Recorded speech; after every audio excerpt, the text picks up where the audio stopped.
This week, we continue the series of suttas. Specifically, this will be the third week we cover Poṭṭhapāda Sutta, in-depth sutta, a discourse where Lord Buddha is addressing recluses or ascetics of different sects at the time in India, contemporaries of his, who were dealing with issues or themes that they still are dabbling with 2,600 years later. Humanity, I mean, in this case, because the theme involves perception or thoughts in general. Where do the thoughts come from? That was the issue. Where do perceptions come from, and essentially, where do they cease? Especially in the case of meditators who are, well, who've dedicated their whole entire lives. They've walked away from their lay life, and now they were walking around in India, studying with this teacher, that teacher, etc.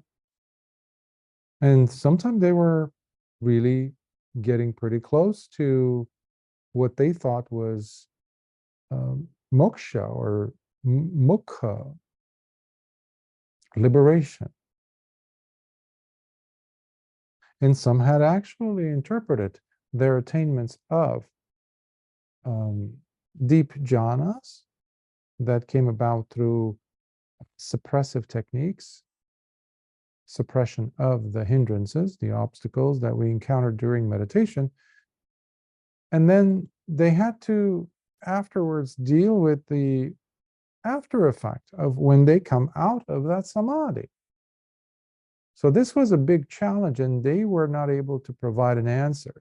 So there were different theories that had come up.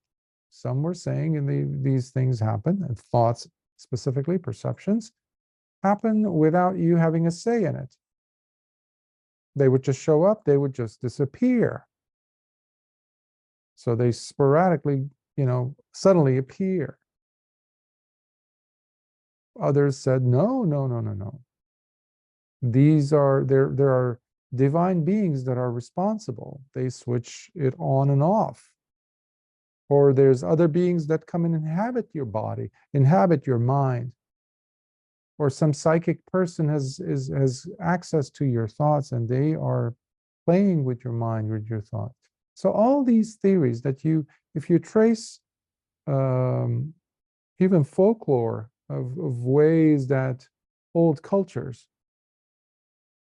think about the mind or the spirit, you see elements of all these different ideas, which we call heretical views, ditthi, wrong views. Wrong because Lord Buddha's, he's the one who's being asked these questions by the person who is their chief, Poṭṭhapāda.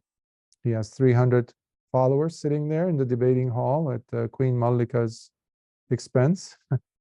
This lovely park. They're gathered, and Lord Buddha was invited there in a sense. So Lord Buddha is answering their question, but unlike what they might have hoped, Lord Buddha did not start talking about getting into detail about perception just from the start. He did mention causality. These are causes.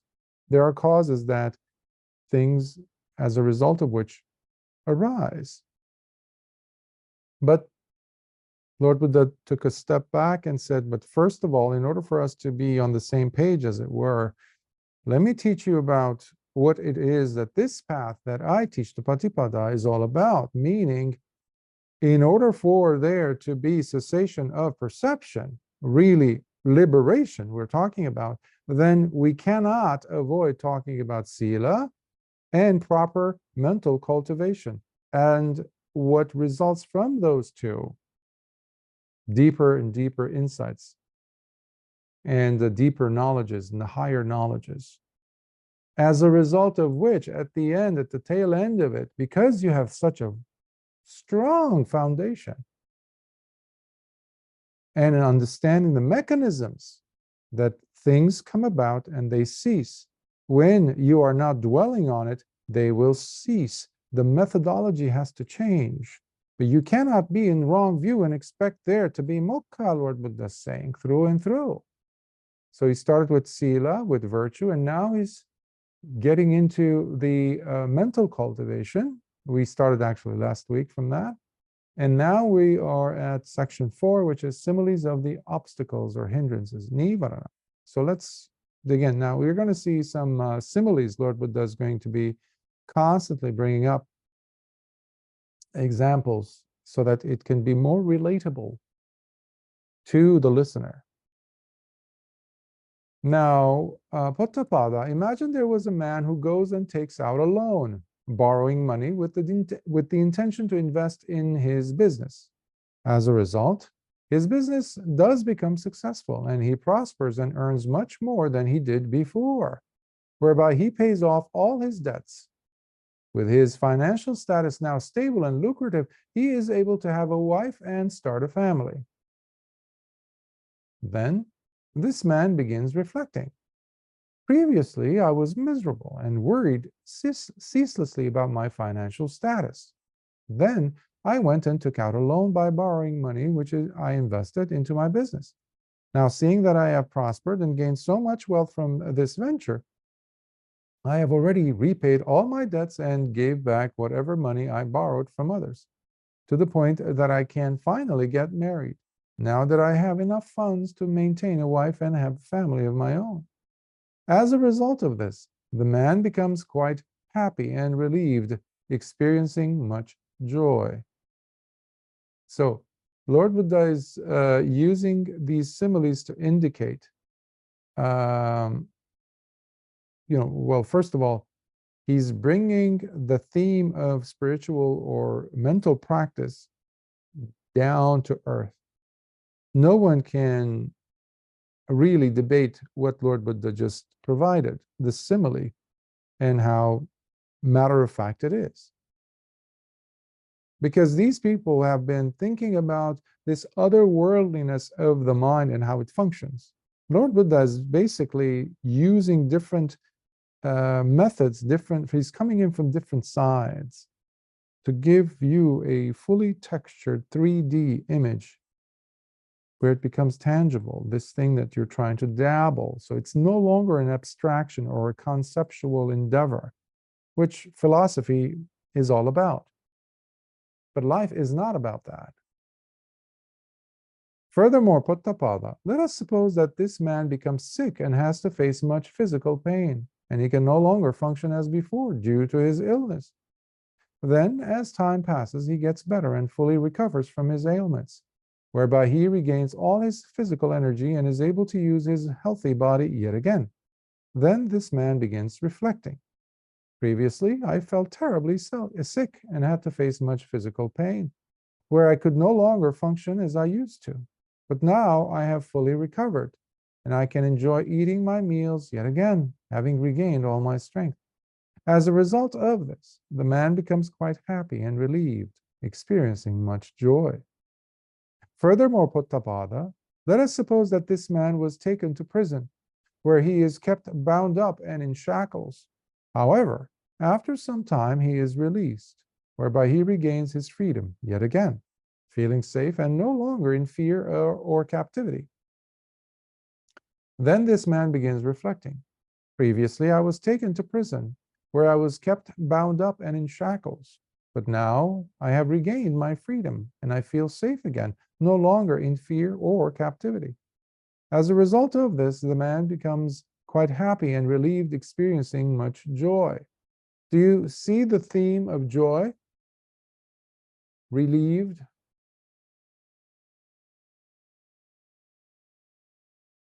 It's crucial for your practice to have joy in it. If one were to use the metaphor of a delicious meal, you cannot have a delicious meal without salt. There's something missing.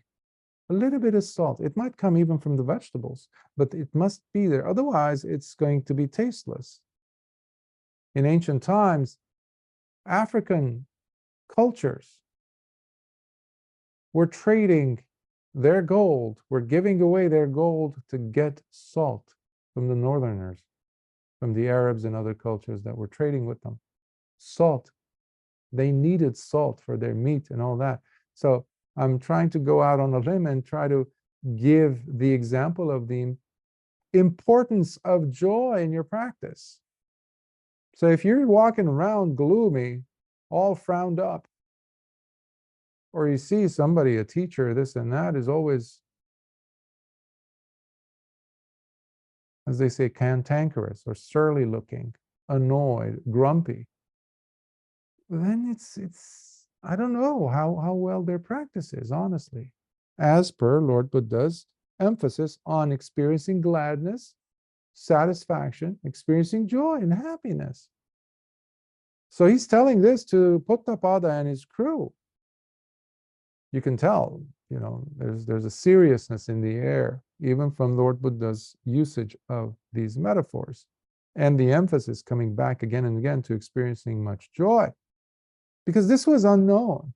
That's why, remember, the 5 students of Lord Buddha's, the 5 original disciples, what did they do when they saw Lord Buddha washing himself, eating proper food for once? What did they do? They walked away from him because they thought he faltered. He has turned his back on the spiritual path. He's given up. Why? Because he was no longer torturing himself, self-mortifying himself, abusing himself. That is one extreme. The other extreme, obviously, is when you're too lost, like Diogenes in Western, in Greek culture, where it's basically hedonism also, where you just do whatever, like the hippie culture.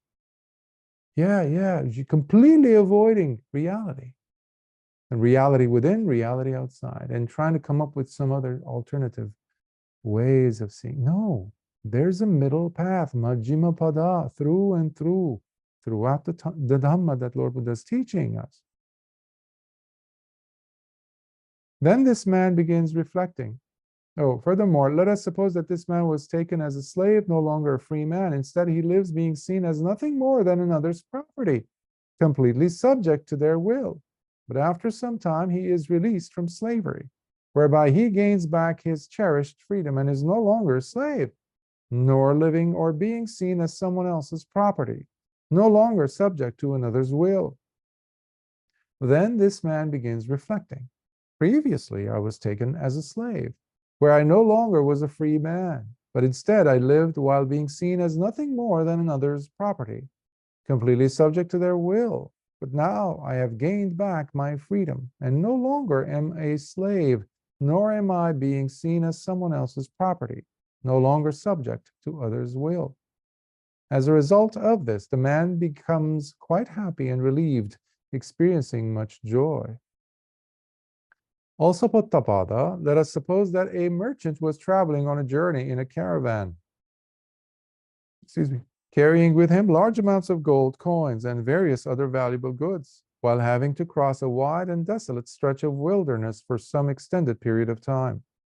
Then, once having crossed through it, as he emerges out from that wide and desolate stretch of wilderness area, he is finally relieved and relaxed, whereby his worries leave him, seeing that he has returned back to civilization, where he feels the comfort of safety, without having lost his wealth or his valuable goods. Then this merchant begins reflecting. Earlier, while I was crossing that wide and desolate stretch of wilderness area with all my wealth and various other valuable goods, I was worried and in fear of danger. But now, having already crossed it, I have emerged from the wilderness. I'm finally relieved and relaxed, because I no longer have any worries, seeing that I've returned back to civilization. Hence, I feel safe again, not having lost my wealth or my valuable goods. As a result of this, the man becomes quite happy and relieved, experiencing much joy. Now, in the same manner, Poṭṭhapāda, so long as these 5 obstacles are still not abandoned and relinquished in him, that bhikkhu will continue to look upon them as being no less than a debt or loan that he has to pay. So you see, kama chanda, which is the first hindrance, the sensuality, the desire for more sensual things. Sensual, again, does not just mean sexual or things to do with sex. No, all of your senses. The biggest of which, in fact, is your mind, your thoughts, your perceptions. We're in love with our perceptions, with our beliefs even. That bhikkhu will continue to look upon them as no less than debt or loan that he has to pay, a terrible sickness he must overcome. So that was the second one, which is vyapada, which is the anger, hatred in one's heart.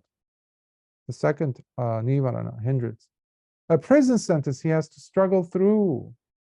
That is when we're talking about tinnamida, the sloth, the drowsiness. It's like a prison.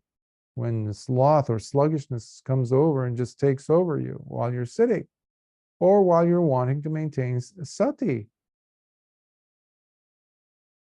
It's a prison sentence. You have to do those 8-10 hours of sleep, I guess. It's your sentence, isn't it? Because the body wants it. That's what we usually say, and we have to give it what the sentence is. A slavery he must endure and break free from, and an arduously dangerous journey through a desolate stretch of wilderness that he must cross and push himself through. So the previous one was the restlessness and worry, worrisome thoughts, uddhacca and kukucca, and the other one was vicikicca, which is skeptical doubts. That's the wilderness, because it feels like that, doesn't it? When you have doubts, when you have a perplexity, you don't know where to go. And you're always in fear that all that you were doing or you believed in, is it possible that it could be just a ruse, just a fake, just figment of your imagination, as the saying goes? Could it be that? And this is the biggest trouble when people have taken Lord Buddha as their refuge, the Dhamma as their refuge, and the Sangha as their refuge, including the brilliant examples of the Arahants. No matter how impressive, inspiring they might be, when we're going through those challenging times, we think, yeah, it worked for them, but this is different. This is real. My difficulties are real. Venerable Sariputta could not have possibly gone through that much turmoil as I am going through it now.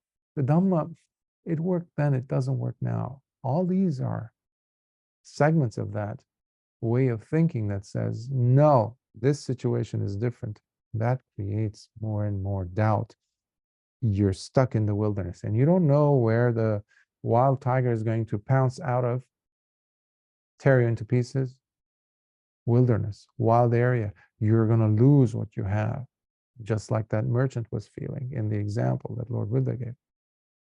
And when he does indeed let go and abandon these 5 obstacles or hindrances to his mental cultivation, then he regards them as successfully paying back a heavy loan, gaining of one's health, release from prison, attaining freedom from slavery, and finally tasting the safety of security.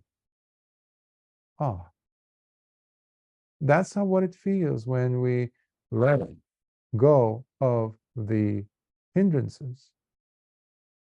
When we do let go of them, it's really a breath of fresh air. It really is quite helpful.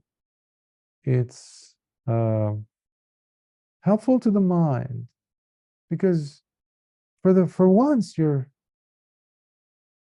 breathing proper. You're not fighting. You're not fighting.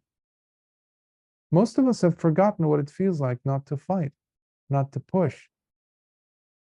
But there are those times not during the day usually, not every day, but every once in a while it just comes in. And when we have just said, it's almost like floating on your back in a body of water, in a pool or on the sea or in the ocean, and it's calm, or a lagoon, it's calm, it's completely calm, and you're trusting.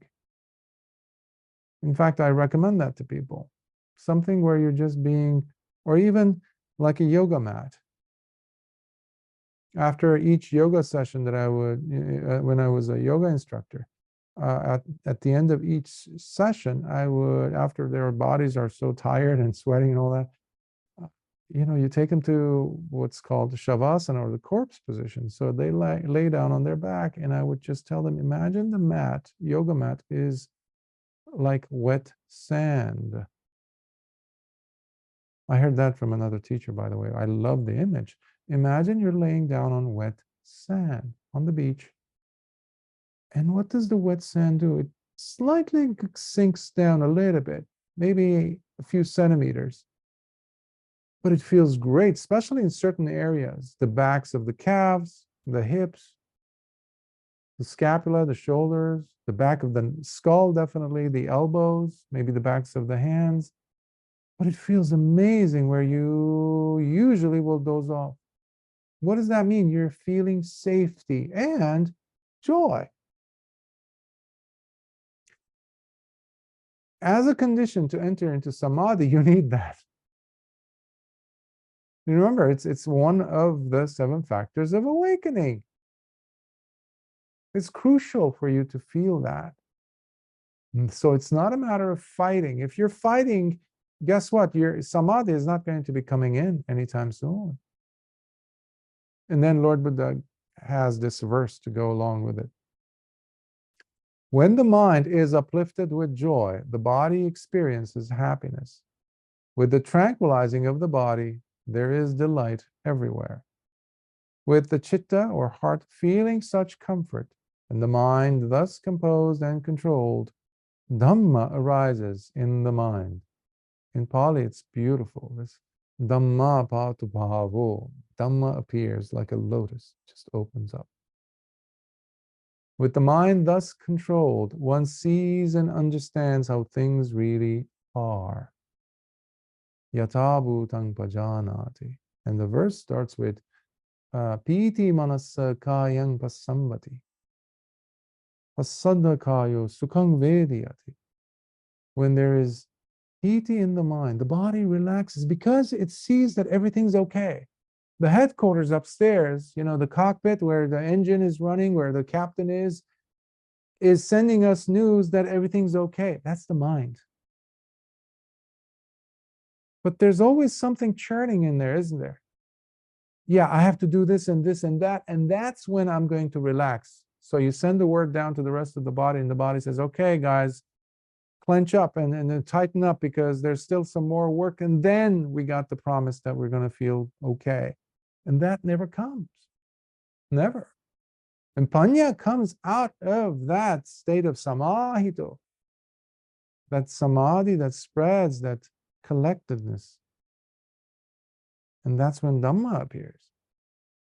Dhamma is not something like a screen that's going to show up. You start seeing things as they are. Jnana dassana is another term for it. To have the eyes, the vision, and wisdom to go along with that, to identify, to understand what's happening. Pajanati, to know for yourself. So it's a personal experience. As is your torture, by the way, your self-torture. So Lord Buddha is saying, it's the other way, guys. It's like everybody's sitting there half naked or completely naked, these 300 ascetics from other sects. And Lord Buddha is the most serene among them. Remember, these guys were sitting there 300, and Poṭṭhapāda making the 301 recluses. But what are they, recluses of? They were talking about politics and fashion and how much food this king has, how much wealth. Now, these are not outside individuals. See how much of it we do ourselves, so much of that kind of nonsense. So we have the 301 recluses of other sects, the heretics, in our heads when we sit down to meditate. It's called vitakka vichara, the thinking and pondering we constantly are engaged in. Can you be more like Lord Buddha in that crowd? Like a drop of bleach, pushing all the oiliness away, all that nonsense away. We get to this fifth section, which is Lord Buddha getting into what happens after, meaning the jhana. So now Lord Buddha is going to go into the jhanas specifically. So remember, these are this Poṭṭhapāda Sutta is part of the collection of discourses that we call the Dīgha Nikāya, or the collection of discourses that deal with the longer or long discourses, suttas. And in these suttas, especially the first 10 or so suttas out of 34, you have a repetition of some areas of each of these suttas. And Lord Buddha goes into detail. Of course, you have other suttas in other Nikāyas, such as in the Anguttara Nikāya, Majjhima Nikāya, where sometimes you have Lord Buddha going in, or the other noble disciples going into depth of opening up what each jhana is and is about. But if you want to go and looking at the most, the fullest version of these in a consistent manner, you go to the Dīgha Nikāya. That's why they have to be presented in full. I cannot cover Poṭṭhapāda Sutta or any of the other Dīgha Nikāya by just jumping here and there, unless I've covered them with you, of course, because they're quite long, but they're essential for your practice. So even if we talk about things that might not seem to be related with your desire to want to learn Dhamma, you cannot be practicing the Dhamma without having known them at least. So that's why we have to give these sections. Even if you think you know all there is to know about the jhanas in this case. So let's start. Here, Poṭṭhapāda, while living secluded and removed from sensual desires and unwholesome thoughts, the bhikkhu enters upon and remains in the first jhana, which is accompanied by thinking and pondering, along with joy and pleasure that arises from such seclusion. Thinking and pondering is what I mentioned earlier, vitakka vichara. Now, in the presence of these two, your body is going to feel tremendous joy. But Lord Buddha has a few things more to say about this. Further, whatever lingering sensual desires he may have had or perceived in the past, at this point, however, they simply drop away and cease, with only joy and that state of refined happiness remaining in him. Thus, he becomes fully percipient of the factual and unmistakable spiritual joy, as well as the refined pleasure and happiness, which come forth from secluding and training himself in this manner. So, by the way, there was once a question from one student I had some years ago as to, can he have certain desires? Can he be looking at something and still be somewhat touched by it and still be in the first jhana? And I said, no, you dropped out already. Why did Lord Buddha go over the 5 hindrances, the Nibbāna? Because that's where you have kama chanda, the first, meaning sensuality. So the 5 hindrances have to disappear, even momentarily, for the jhanas to happen. You cannot have any of the 5 hindrances, or all of them, of course, but any of them will take you out of a jhana. If you have anger come in, angry thought, you're out of a jhana. I don't care which jhana you thought you were in. So I tried explaining it to that student that it was never a jhana what you had, or if you were, you're dropped out of it. Why? Because you're thinking about sensual stuff. Either it's food or, being with your partner or whatever. So remember, the key question that Poṭṭhapāda was asking was about perception. And Lord Buddha's answer was, everything is causally based. Every conditioned thing is causally manufactured, structured causally. So here he set the whole scene up for them to see to understand that the meditating, bhikkhu is going through stages, and he's prepared the ground with sila, with cultivation, dealt with the 5 hindrances, and now he's in the jhana, which is a certain level of perception. But let Lord Buddha answer this. So you see, Poṭṭhapāda continued explaining the Blessed One, it is through training that some perceptions arise, and through training also that some perceptions cease to be. So those, some of the perceptions that are ceasing to be, Lord Buddha is referring to here, the Nibbāna, the hindrances, because they are perceptions, ultimately. So they, through training, the yogi, the meditator, the bhikkhu has been able to subdue them, watch them, observe them, and let them, at least momentarily, dissipate and disappear. That is training. So it didn't just go because somebody else, in some other realm turned off a switch. So Lord Buddha never loses the string of the debate. He never ever will lose, or is going to, there's a term like filibustering. That's never going to happen with a noble disciple or Lord Buddha. He's going to bring you back to the original question you had and the issues that were raised. So, and it is through training some perceptions arise. Remember, this is a certain level of perception, the first jhana.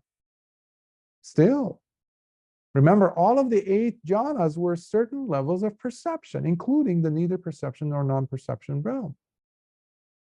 But all these came about through training, Lord Buddha is saying. So don't flail your arms around thinking that, oh, I'm not in control. He says, no, no, no, no. Everything has its cause. Next, Poṭṭhapāda, through the disappearance of both thinking and pondering, he enters upon and remains in the second jhana, which has self-confidence and singleness of mind, ekaggata, the coming together into one. That take place in the absence of thinking and pondering, with joy and pleasure that are the result of his deepening samadhi, his collectedness of mind. So, as the mind is becoming more and more comfortable, and key word here is trusting, because the first jhana is very seductive. Seductive in the sense that it's so delicious, the joy, and the body is buzzing. There is not a single area of your skin, of your body, that doesn't literally start buzzing. And it's a quite lovely and delightful experience. But if your desire, if your deep Dhamma is for the Dhamma Chanda, and you're not captivated by that because you realize that everything that has a beginning, it has its end. So the jhana didn't happen. Now it's happening. So it becomes daunting. It becomes annoying even to have that much joy all the time. If the practitioner is interested in the right things, specifically understanding. And that's why some people who enter the first jhana or any of these jhanas and then they come out without having pursued panya or wisdom, guess what they do? Encounter. They cannot get into any of the jhanas in time. After some time, I mean. And what they do, they resort to psychedelics. I have seen this. Not any of my students, but teachers of jhana, oddly enough. Some, which is disturbing, but that's their path. So here, the singleness of mind.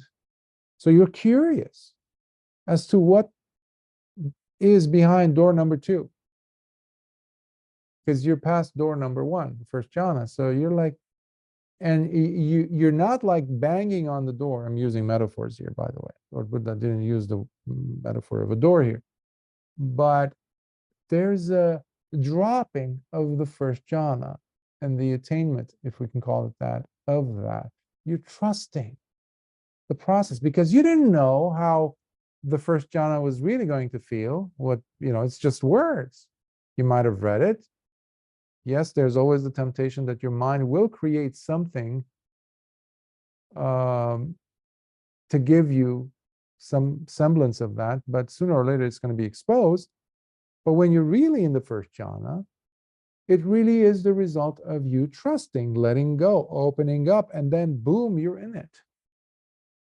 But even that should train you to come to that state of opening, of trusting, so that the next step happens. Instead of being so calculating, okay, this is happening, you need to be aware, of course. Like vitakka, vichara cannot be here. So I need to train myself to have less and less and less of those, because those are the key factors of the first jhana, and the first jhana alone. You will not find vitakka, vichara, thinking and pondering, in anything beyond the first jhana. So they have to be dropped. Now, his earlier perception of spiritual joy and the refined state of pleasure that arose from seclusion ends and ceases, at which point, however, he becomes percipient of an even finer and subtle level of joy and pleasure. So it's not that loud anymore. The joy, it's not so exciting, but it is there. So it's becoming more and more like, if you imagine vertical versus horizontal, like a fire blaze, it's going upward more vertically. So in the second jhana, it's more, I wouldn't say sedated, but it's more soothing, and it's expanding horizontal. So it's kind of curious to explore the other spaces of your psyche, if you will. Words can only take us so far, so please don't be attached to the words I'm using. Just the feeling and the images, what they're conjuring up in you as far as understanding goes. So that is how now the result of his deepening samadhi. So the first was the joy is the result of seclusion, when there is no obstruction, there is no distraction, disturbance, interruptions. But here, what is taking place is the deepening of the samadhi that is bringing about this subtle layer of joy, which you haven't experienced before. Thus, he becomes fully percipient of an even finer state of unmistakable spiritual joy, with pleasure and happiness. They're still there. They're still there, but which come forth from his collectedness of mind as he continues to train himself in this manner. Again, collectedness of mind is my definition that I sometimes use for samadhi. I usually use or translate now by just leaving samadhi as samadhi, because there's nothing that I found to be as complete in its beauty. It says so much with just one word that Lord Buddha invented, basically created, for us to understand that state. Here again, Poṭṭhapāda continued explaining the Blessed One. It is through training that some perceptions arise, and through training also that some perceptions cease to be. Next, Poṭṭhapāda, with the detachment from and the fading away of joy itself, the Bhikkhu remains in the comfort of equanimity, while being mindful and fully aware, with pristine clarity, experiencing pleasure and happiness within the body as he enters upon and remains in the third jhana, about which the noble ones declare. It is indeed such a one who is serenely mindful, abiding in happiness, with an ever-present sense of equanimity. So you still are with the body, you still are feeling happiness, but it's getting subtler and subtler and subtler. Now, a question might come up, Bhante, so the hindrances, they stopped at the beginning of the first jhana. That's why we entered the first jhana. But is it possible for them to kind of come in and knock on the window and try to get in here and there? That's where your panya has to be. That's why this is not a matter of suppression. Lord Buddha did not teach that. He did that for 6.5 years, but ultimately there needs to be the understanding of what's happening. So yes, you might have some thought trying to come in, but it's too too nebulous. You can't, it's not a thought yet, but it's a feeling. That's why chitta is number one, through and through. So you're developing the unshakability of your chitta, even from the jhanas. This is all training. Arahantship will come simply because you have been training yourself by understanding the different nuances of how your mind works, how you can balance your emotional world,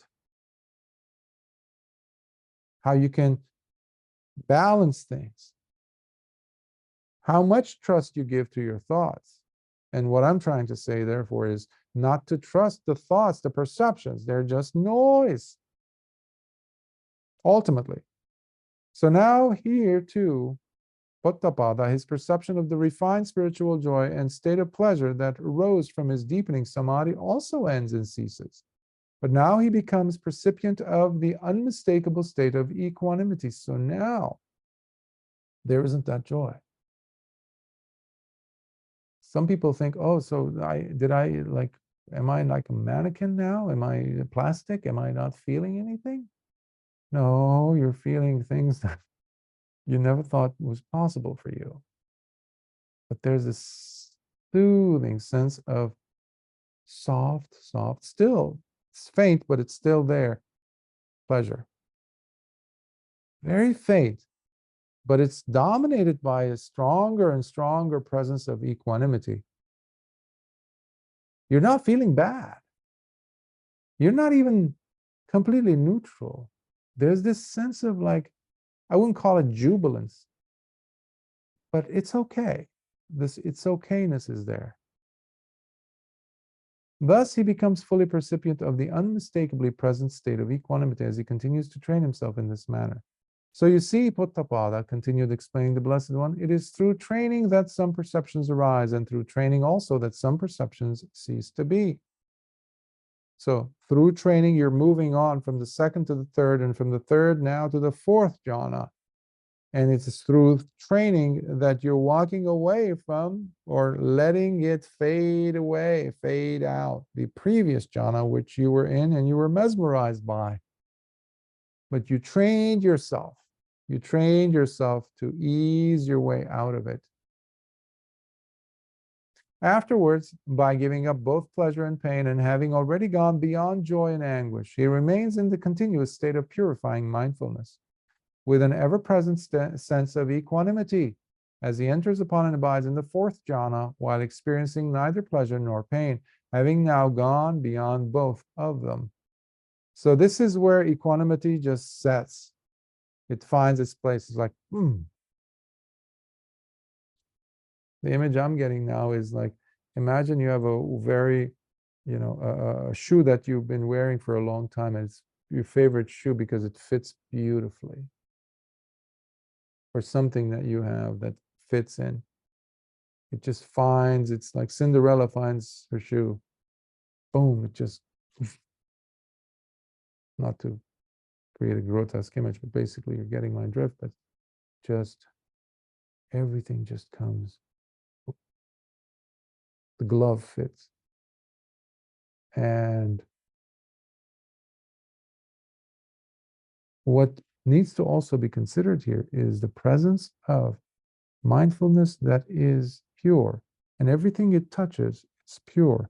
It is not affected by it. It doesn't get pulled into the whirlwind, the tornado of the experience. So you see it as just that. Seeing is just seeing. Now remember this, any of these jhanas, Lord Buddha says, can be a gateway to awakening itself, but especially the fourth jhana. And this is the jhana where you can branch off and go, some people go and practice the practice of deepening their kasina practice, or concentrative practices, or such as wanting to see their past lives, for example. And because you're going to see not so lovely images many times, if you're able to penetrate. into that part of the mind where it sees and remembers. So if you do not have equanimity with mindfulness, you're going to be shaken pretty badly. That's why fourth jhana is an essential aspect of the practice training in order for you to stay solid, safe, secure, despite whatever you see. Here also, Poṭṭhapāda, his earlier perception of equanimity in its preliminary stage and grosser aspect also ceases. So the other layer of equanimity that he experienced on the third jhana level has left him, because he's trained himself to go deeper into the next one, which is the fourth, while at the same time he becomes percipient of an even more stable and balanced state of equanimity, a state where he is no longer touched by either pleasure or pain. Thus he becomes fully percipient of the undeniable and directly experienced state of deeply balanced equanimity as he continues to train himself in this manner. You're developing stronger and stronger trust, by the way, in the practice, in yourself, and in the direction you're going.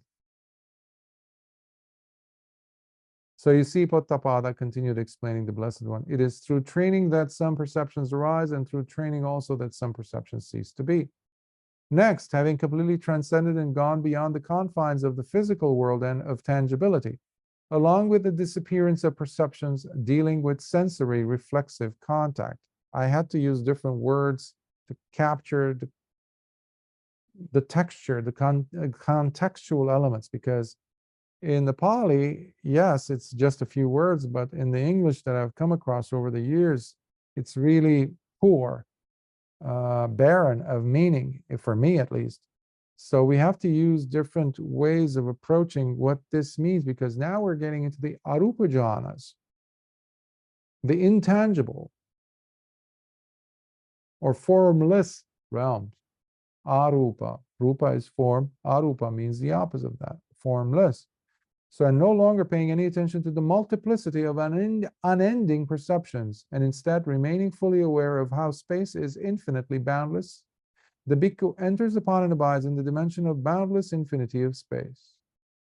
So this is where you can call it consciousness, the sphere of being responsive to whatever sensory data is coming in. Sensory, in this case, mental. Beyond the body. That's another way of understanding arupa. Sometimes students will say, Bhante, what's happening? Because I couldn't find an outline. I'm having a difficulty. Like, I'm there, but I'm not there. I was like, I'm feeling expansion, a sense of expansion. Well, you're entering into the arupa jhanas.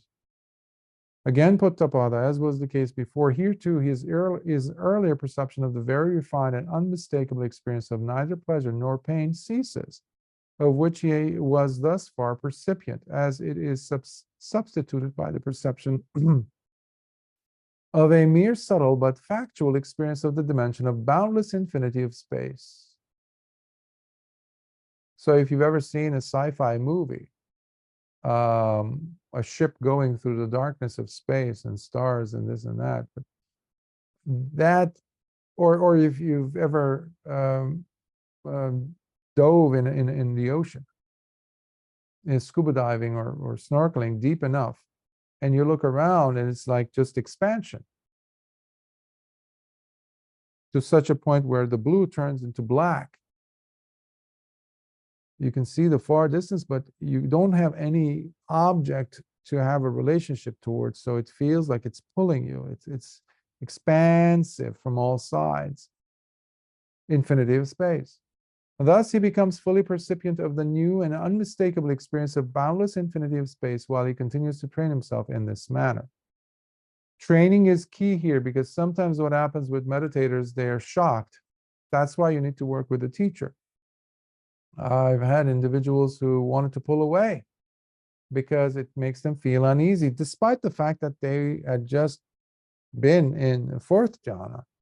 So they quickly come out of the jhanas because they open their eyes, they just want to walk it off. They want to feel the ground. They want to feel objects, the wall, the door, the ground. That means there's too much trust in the conditional. There's not enough trust in the process that you're doing. So there's not enough trust yet in the training you're undergoing. Not enough trust in the teacher, not enough trust in the Buddha, not enough trust in the Dhamma. So that is key. That's why we need to be humble and obedient in this sense. So you see, Poṭṭhapāda continued explaining the Blessed One. It is through training that some perceptions arise, and through training also that some perceptions cease to be. Sometimes all you have is the voice of a teacher at that moment. It's like that thin line when the person is doing a free dive, deep free dive. They have nothing else because it's just darkness. They've gone too deep. So instead of pulling yourself up like a balloon, you can just gently touch as you're still continuing to descend. Just touch that cord, that life support, that lifeline.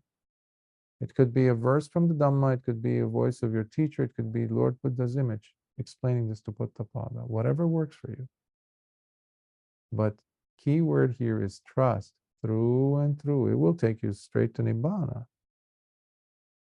Next, having completely transcended and gone beyond the perception of space being infinitely boundless, and by experiencing and being fully aware of how consciousness is infinitely boundless, the Bhikkhu enters upon and abides in the dimension of boundless infinity of consciousness. So this is the next stage of, so we just went through the 5th jhana, now we're in the 6th, right? And by the way, sometimes you will come across them in the suttas, not as 5th, 6th, 7th, etc. You will just see them as arupa jhanas. For that reason, some commentators place them as the different aspects of the 4th jhana. So they consider the 4th jhana as a gateway, yes, to all these other 4 that opens up. So they were all rupa jhanas, and now they are in the, no, because we're in the 7th or the 6th, we have the arupa. So now the person's consciousness feels like it's very porous. In fact, there isn't anything. It's not even like Swiss cheese. It doesn't even have holes. There's no holes anymore. So it's like you're pervading.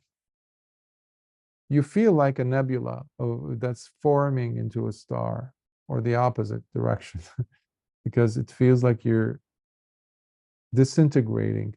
Not you per se, the idea of the solid me, the solid identity, because it doesn't exist. The conceit I am, or am, asmimana, which is the big hurdle stopping us from becoming arahants. One of the ways to overcome it, remove it, is through training in the jhanas in this manner. Because it's just made up. I am. This is myself, my beliefs, my way of doing things. This works for me. This meanness is coming apart as you're going deeper into these jhanas. So unlike what unfortunately has turned out to be the case in modern times in the last 15, 20 years or so, with the jhanas, they've become very lucrative business. People have been selling books. People have been having, sold out retreats back to back around the world. Because it's, who doesn't want to have a jhana? And that's why the next phase of that is some type of a drug, because it's a new drug for many people. It's giving you certain sensations, especially because others can't reach it. Talk about asmimana. You no longer have to go and buy that $750,000 car to feel special and to have everybody's gaze upon you, be upon you. Now you can say, I'm deeply developed in my jhanas. And I've seen that kind of attitude in retreats, which kind of is off-putting and funny at the same time. Anyhow, here Poṭṭhapāda, the Bhikkhu, transcends his previous perception of the very refined state of boundless infinity of space as he enters into the perception of boundless infinity of consciousness. Thus, he now becomes fully percipient of the newly unmistakable experience of boundless infinity of consciousness, as he continues to train himself in this manner. So you see, Poṭṭhapāda, continued the Blessed One, explaining, excuse me, it is through training that some perceptions arise, and through training also that some perceptions cease to be. You have to convince yourself that whatever is happening is okay, so long as you are following the steps. So you're not having these thoughts while you're presumably in the 7th or 6th jhana and having a discussion with yourself. Is it? Is it not? Is it? So if it is, you're in Vitakka Vichara land. Guess where you are? At the most, you're in the 1st jhana. But if you're not having joy, forget about that, because that's not happening either. You're in your head. You're nowhere near the jhanas. So you're understanding this viscerally. You're understanding this on a deep intuitive level.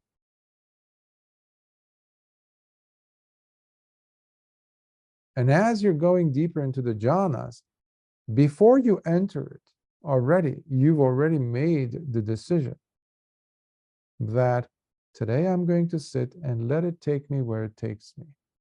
If I reach the 3rd jhana, fine. But may I be open and curious and available for whatever's next to unfold. So you see, you're leaving the door open. You haven't locked it. But you're not always opening, because it's like waiting for a hummingbird to come in and be in front of your window. Even if that's a favorite hotspot for hummingbirds. If you keep moving the window open back and forth, there's not going to be any hummingbird around because you're too agitated. That's what I'm trying to say, because there's less and less and less and less and less, even subtler forms of agitation as you're deepening this practice. Furthermore, Poṭṭhapāda, having completely transcended and gone beyond the perception of consciousness being infinitely boundless, and by experiencing and being fully aware of how now there is only nothingness, the Bhikkhu enters upon and abides in the dimension of nothingness. Here as well, the Bhikkhu goes beyond his previous perception of the very refined state of boundless infinity of consciousness, as he enters the perception of nothingness. Thus, he now becomes fully percipient of the direct and undeniably ever-present experience of nothingness, where he continues to train himself in this manner. So you see, Poṭṭhapāda continued explaining the Blessed One, it is through training that some perceptions arise, and through training also that some perceptions cease to be. So this was one of the most, if not the most favorite state to be in for Lord Buddha. He talks about this in one of the suttas we covered together actually a few months ago. I think it was the Animitta Citta Sutta, where Venerable, or it was actually the Mahasunyata Sutta. I'm not sure, but Lord Buddha talks about that. Of course, he uses this jhana to enter into the sunyata, and we can only presume as to how a Buddha's state of mind would be. But he talks about these rubrics, he talks about these signposts, these stations of attainment as some like a common ground, because he's explained it to us. He's explained it to the disciples. These disciples have passed it on to us, so we know what these things are. So you're not doing things haphazardly. You're not doing things by guesswork. Next section is, if you notice, we only talked about 7. Here is where Lord Buddha is explaining Nirodha, which was at the point of what Poṭṭhapāda was after. Nirodha, cessation of perception of the higher states of consciousness. That was the whole topic that they wanted Lord Buddha to enlighten them on. So here we have the section on cessation or nirodha. Poṭṭhapāda, when a bhikkhu in, probably will stop at the end of this. I forgot how long this is, but it's not that long. So we'll do this and we'll stop for today. Poṭṭhapāda, when a bhikkhu in this dispensation practices, while staying fully aware of his own perceptions, sakasanyi, this is a term that Lord Buddha uses, to be aware of one's own perception. Sakaya ditti, Saka, but this is different there, although it doesn't have double K. So one is aware, percipient of one's own perception. He can then pass from one layer of perception to another until he gradually touches the peak of perception, sanyag, peak of perception. That is the dimension of nothingness. Because you have control to some degree over this. You're aware, in fact, when your mind is in a state of nothingness. When there's no thoughts. It's almost like it's the middle of the week and there's no traffic outside. When there's incredible traffic all the time. You look out the window, nobody's passing by. You think, what happened? You know, was there, what's going on? Where is everyone? It's like a holiday that no one told you about. And you weren't watching the news. Everybody skipped town as if nobody, not even the cat, is going by crossing the street. So it's a very unusual but beautiful, inexplicable state to be in, where there are no more thoughts invading. In fact, if you see them from afar, you identify the thought and it just disappears, poof, gone. It's very comfortable. It's like a heavy, heavy, heavy burden that you just set aside. And you're like feeling your shoulders for the first time. Bare, naked shoulders, you're feeling, ooh, so this is how it feels like. Of course, these are all metaphors. There's much better metaphors in the suttas. Now, as he stands there at the very peak of perception, it occurs to him, to keep making or having intentions is truly wrong for me. It is much better for me to just stop intending altogether.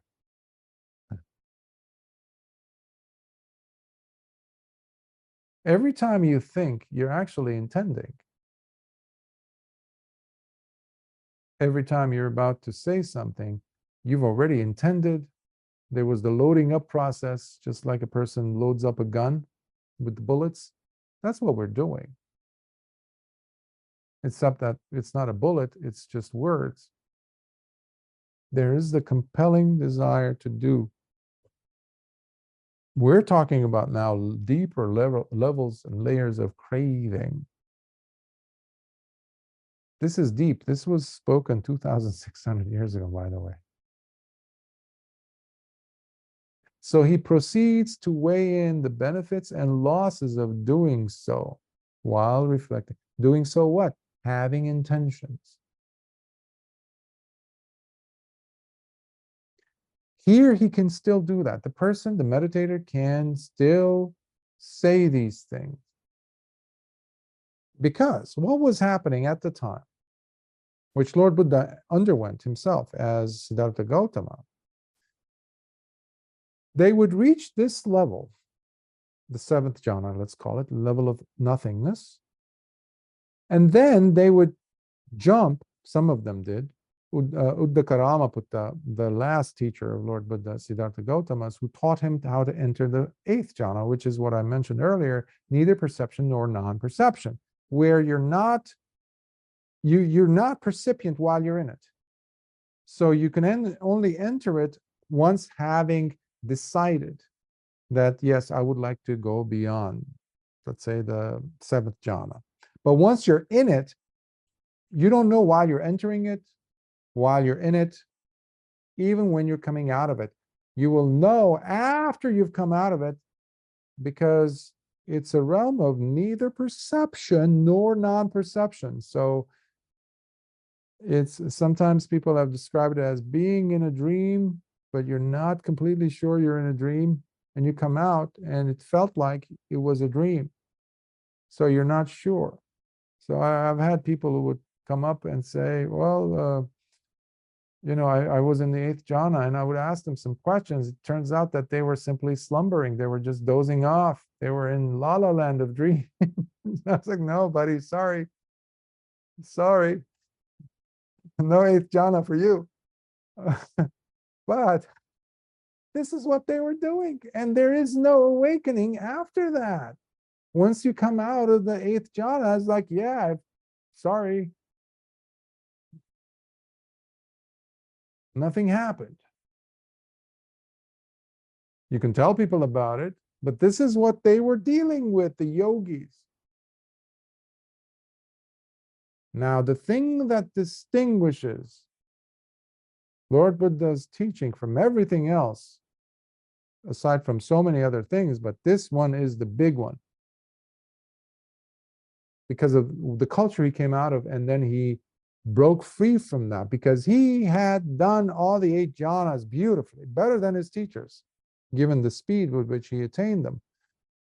He saw that that is still keeping them firmly in the clutches of ignorance. No Nibbāna there. But he didn't throw away the baby with the bathwater, because he saw the power of the nothingness layer of the jhanas, meaning from this point you can make the decision and saying, what if I don't have any more intentions? Abhisankaroti is another term that he uses, not to make any new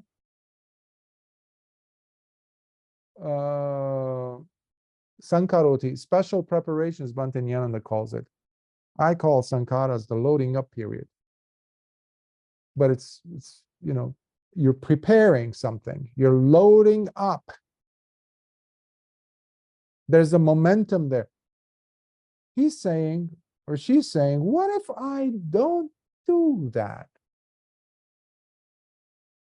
This is not something that you're doing simply on a regular mundane level. You have to be familiar with the nothingness, state of nothingness. That you must have been in there at least once, in that state. Because it's quite troublesome to have thoughts come in and interfere and invade that beautiful, precious, delicious space of quietude. It's unlike anything. So the person knows here, what if I don't have that intention? This is something that none of that group, none of those people in the Poṭṭhapāda group knew about. So this is absolutely 100% new information they're receiving. Because this is the break-off point. It's not going to take the person to the 8th jhana as such, but it's going to take that person to Nirodha Samapatti. That is Nibbāna. That is the gateway to Nibbāna, not the 8th jhana. But you can only go to Nirodha Samapatti having attained to nothingness. That's the 10th rung. And you're talking about the 11th rung. You need that 10th if we use, those images. So he proceeds to weigh in the benefits and losses of doing so while reflecting thus.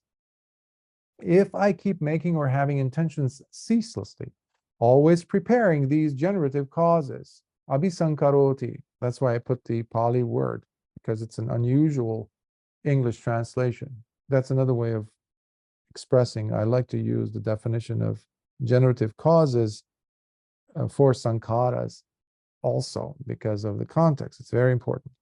Then these perpetually growing perceptions would simply not come to a full would not come to a full stop and cease, and instead more new perceptions would arise to or try to replace them. So if the person says, if I keep on making new intentions, if I keep on generating more causes or preparations, abhisankaroti, then perceptions will never cease.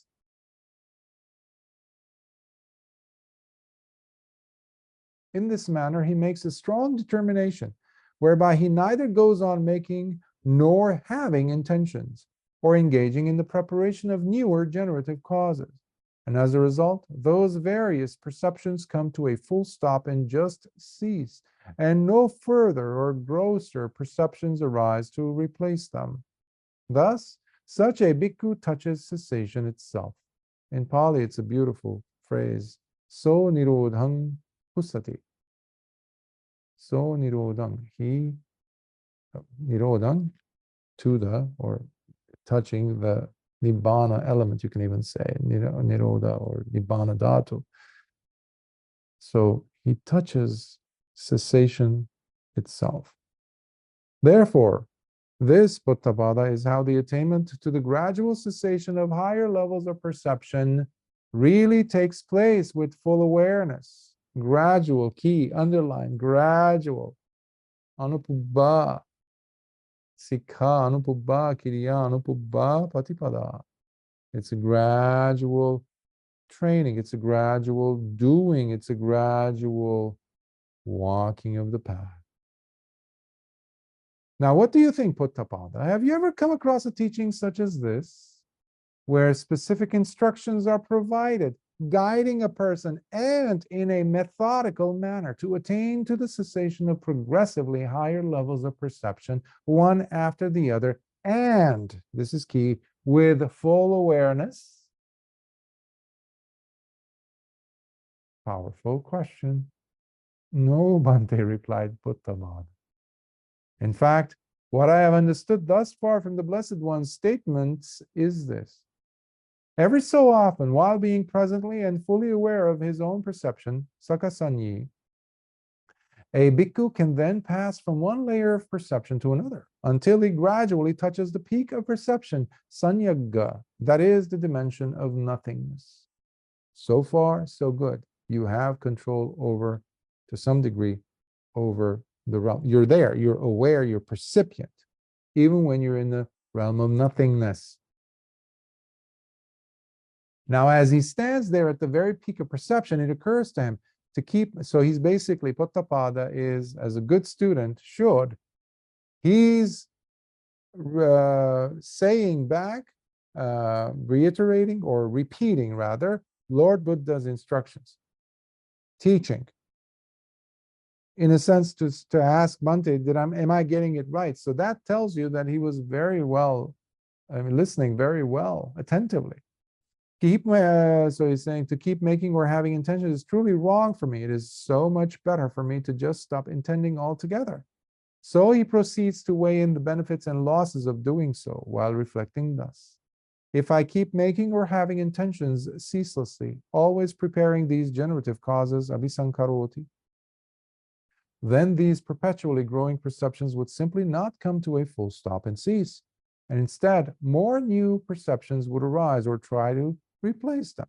In this manner, he makes a strong determination, whereby he neither goes on making nor having intentions, or engaging in the preparation of newer generative causes. And as a result, those various perceptions come to a full stop and just cease, and no further or grosser perceptions arise to replace them. Thus, such a bhikkhu touches cessation itself.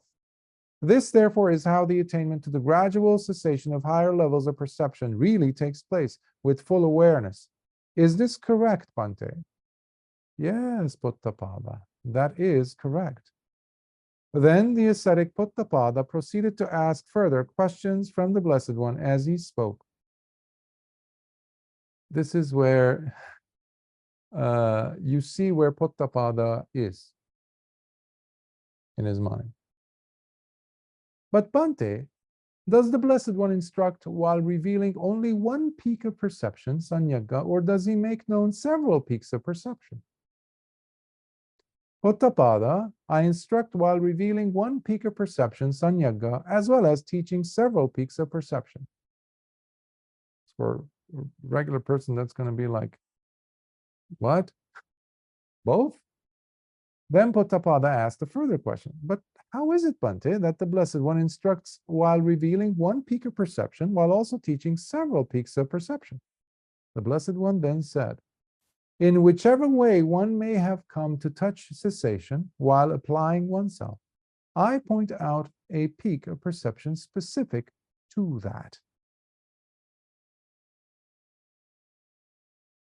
Therefore, Poṭṭhapāda, it is in that sense that while instructing, I point out one peak of perception as well as several peaks of perception. That is, given the capacity and various methods by which individuals come to touch cessation. So it's not just one way of touching cessation, getting to cessation, one method. So the person might have used a certain kasina practice, or they might have worked on it in their previous lives, that it comes to fruition in this life. So many people have dabbled, usually commentators. They're the only ones who sit down and waste their life trying to figure out how a person has become awakened. But in the case of Venerable Bāhiya, many people wonder, like, how did he become an arahant so quickly? Some people say, well, did he go through the jhānas? Oh, he must have not gone through the jhānas. We don't know. We're not Venerable Bāhiya. And Lord Buddha did not get into details about it. But we also know that he was one of those bhikkhus who spent, actually starved himself on a big boulder along with his other bhikkhu friends, 5 of them, refusing to come down from the boulder to go get some food. They said, we're going to strive until we attain full arahantship. So many people attain to cessation in different ways. So Lord Buddha's method is not just one. That's what he's saying. Because Poṭṭhapāda is asking, do you teach one peak of perception? Meaning one path? One specific path? And which one is that that arises first, Bhante? That is, should perception already be there while knowledge comes in only afterwards? So does perception happen first, knowledge comes after, or knowledge has to come up first and perception follows? This is a more, to the point type of a question, so it doesn't have too many. Or is it the opposite, where knowledge must have arisen first in order for perception to take place? Or is that they both arise together simultaneously? He's such like, at this point, he's being a good student. He's like really curious. Bhante, which one is it? You know that he's trying to learn. He's not wasting Lord Buddha's time. That's why Lord Buddha knew, and that's why he's going into so much detail. Otherwise, he would have just brushed it off and just went back to his Pindapāda.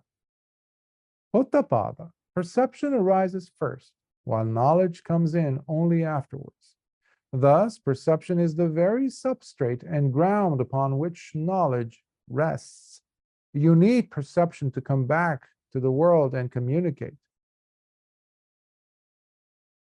You need perception to know that your bowl is empty and your body is talking to you. That you need to now go and get some water or some food. Well, what's the vehicle, the connector, the channel, the ground that allows or facilitates all this? Perception. That's why when a person is in the cessation of both feeling and perceptions, they're untouchable. They're unreachable. Why? Because there's no perception. There's no feeling either. So that's why Lord Buddha is saying, in order for there to be understanding or knowledge, it needs to be standing on the foundation of perception. You need that. And we have perfect examples of this in the Chula Vedala Sutta. I mentioned it, I think, some time ago. Well, I've explored that with you in these series, in the beginning portions of it, I think, with Lady Teri, Arahant, Bhikkhuni Dhammadina, and Visakha, who was asking the question about how does one enter? What shows up first? What disappears first? In relation to the 3 sankharas. Kaya Sankara, Vachi Sankara, Mano Sankara, which one shows up once the person is coming out of that cessation stage? Which one? And the Bhikkhuni Arahanteri explains it beautifully. Anyhow, thus the bhikkhu comes to understand for himself, knowledge has arisen in me due to there being the sufficient condition necessary for it. Again, it's all about causality. Nothing is happening, poof, out of the air, thin air. No one's bringing it about from another realm, causing you to have these things like revelations. No, no, no. You're putting in the training, you're putting the time doing it. This is called the training, progressive, anupubbha. It is in this manner, Poṭṭhapāda, that one properly understands how perception arises first, while knowledge comes in only afterwards. Thus, perception is the very substrate and ground upon which knowledge rests. So here we have an explanation about perception itself, that it is a requirement. So it's not something to be looked down upon either, because they were looking at perception as something bad. They needed to cut themselves loose from perception. It was a curse, as it were. But Lord Buddha is saying, no, despite what I just told you, how it's through training that some perceptions arise, some perceptions cease. But think of it like you are wiping away the dirt and the gunk off of the lump of gold or the genie's bottle, like, the lamp. So you're constantly purifying the heart, the mind, using perception until you reach the cessation of perception. That's where the wisdom and skillfulness in applying what you're learning comes in. So we'll stop here for this week, and we'll continue from next week on. Are there any thoughts or questions?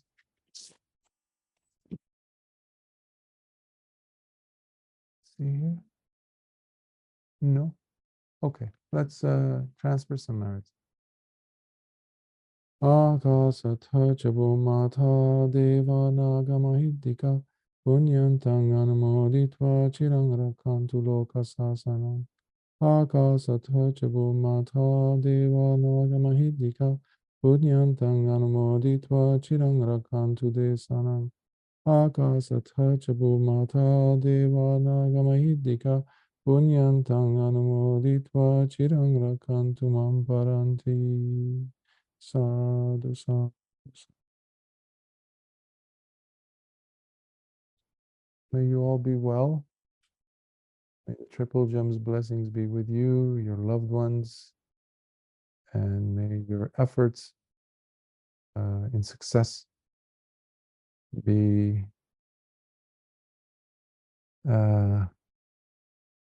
showered with so much that your heart will be jubilant and contented, but happy and pleased with the work that you're doing, but requiring you to constantly maintain wisdom. And you cannot maintain wisdom without sati. Remember, sati really starts working away from your meditation cushion. Real sati happens when you're not sitting to meditate. That's when the show begins. That's when sati really takes off. That's when I'm more interested in your practice, not just when you're sitting. I don't care how many hours you sit. Ultimately, where is your sati? Where is your sila when you're out and about in life? That's where it matters. I don't care about what you're seeing, what you're not seeing, and your meditation sits, because it's going to show up.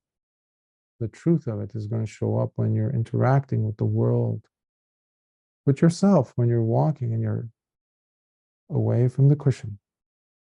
So bring life to your practice and See you next time. Sukhi hotu.